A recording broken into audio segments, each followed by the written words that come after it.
ada perintah, itu bukan dari Bapak Presiden, untuk saya memberikan bansos beras di 2021, itu saya tolak. Mensos Risma terkejut digeruduk KPK saat rapat.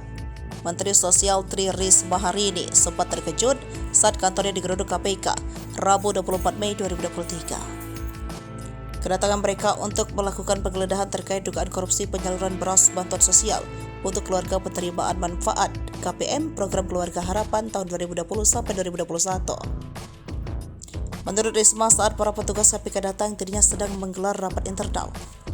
Risma sempat terkejut, namun dia lekap menangkap maksud kedatangan para penyidik itu. Setelah itu, Risma meminta untuk bertemu dahulu dengan para penyidik sebelum melanjutkan rapat. Setelah itu, penyidik KPK menyampaikan maksud kedatangan Kemensos untuk mencari data-data yang dibutuhkan. Menurut Risma, ia tidak berhak mengintervensi kerja tersebut, oleh karena itu Risma mengakui tetap kooperatif. Tri Risma hari ini, Menteri Sosial menyebut jika dirinya tak diminta keterangan oleh KPK. Informasi ini diungkap oleh staf khusus Menteri Sosial Bidang Komunikasi Media Massa Don Rosano Sigit Prakoso. Kasus tersebut bergulir pada September 2020 silam. Risma baru menjabat sebagai Mensos pada Desember 2020, menggantikan Juliari Batubara yang terjerat kasus korupsi.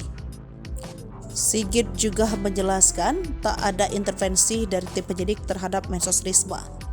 Penggeledahan yang dilakukan KPK tidak mengganggu sama sekali aktivitas di Kemensos. Bahkan pada saat penggeledahan berlangsung, Risma juga tetap bekerja seperti biasa.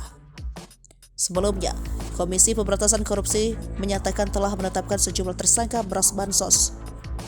Salah satu tersangka adalah Kunchoro Wibowo yang sebelumnya mundur secara mendadak dari jabatan di Rut Transjakarta. Selain itu, KPK mencegah 5 orang lainnya, yakni Ivo Wangkaren, April Kurniawan, Rika Cahyanto, Roni Ramdhani, dan Budi Susanto.